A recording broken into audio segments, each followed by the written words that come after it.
Hey everyone, this is Josh Smith with GottaBeMobile.com. I love to ink, and I really regret losing the ability to really do good inking on the iPad. I used to be able to do great inking on the HP TX2000, which was their consumer tablet. The experience on the iPad 2 and the iPad just isn't the same, so I find myself going back to paper. Unfortunately, that means I usually have to carry around some paper and a pen and stuff like that, but the new BooqPad, which is from BooqBags.com, B-O-O-Q, bags.com, is a new folio that really fits the iPad 2 nicely.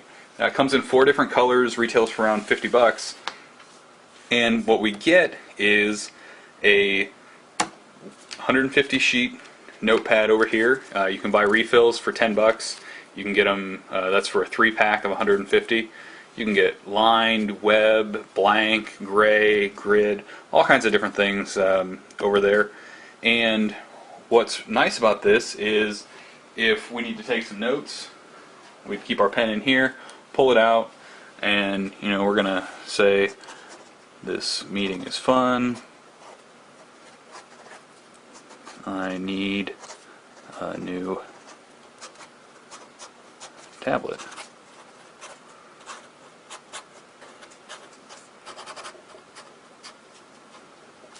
Obviously I did that way faster than if I were to get out a stylus and try and do something over here on the iPad 2, just because of palm rejection and the current technologies.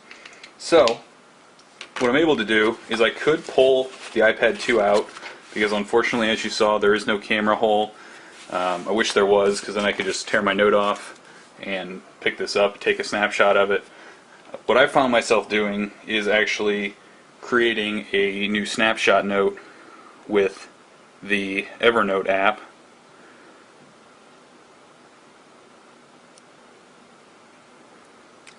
And then I will upload that as a note, and it will actually appear right here on my iPad when I pull up Evernote. So we can find and see, here are some other notes, some previous OCR notes, and it's just so much nicer for me, my personal preference, than trying to ink on the iPad 2. Granted, you are adding a little bit of bulk, and you can't use the camera while it's in there, but you do have a nice package. It's not as bulky as some of these cases, and it really looks great, especially when you compare it to some of the leather options out there that add too much bulk and just don't appeal to me personally. This one has a really great cloth feel to it, strong clip here, buttons fast, and just overall has a nice feel and look. You can see you have access to your buttons while it's in there, and you can get access to your dock connector as well. Again, these retail for $50. You can get them in this gray green, a black gray, a coffee cream.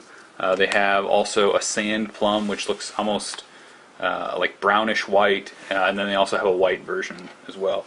For $50, this is a really nice iPad 2 case. I like that it has spots in here so you can keep your pen, or you can keep a pen stylus. You can also slide in a piece of paper down here. Say I got a piece of paper at my meeting and needed to hang on to it later. Just slide it up in here for safekeeping. Slots for business cards along the side. Really a well thought out case. You can see we have access to our slider and volume control on the side as well. And getting the iPad out when you get home in the evening, because you're probably not going to want to use this at home when you're on the couch or something. Slides out nice and easy, and you're good to go. This is made of some post-consumer or some recycled material. 90% recycled PET and post-consumer materials, and the paper is made from unbleached, acid-free, 30% minimum recycled post-consumer content, if that type of stuff appeals to you or is important to your purchasing decisions. For me personally, it's just a really nice iPad 2 case that really fits the way that I ink and try and go paperless as much as possible. Head over to GottaBeMobile.com for our full review of the BooqPad for the iPad 2.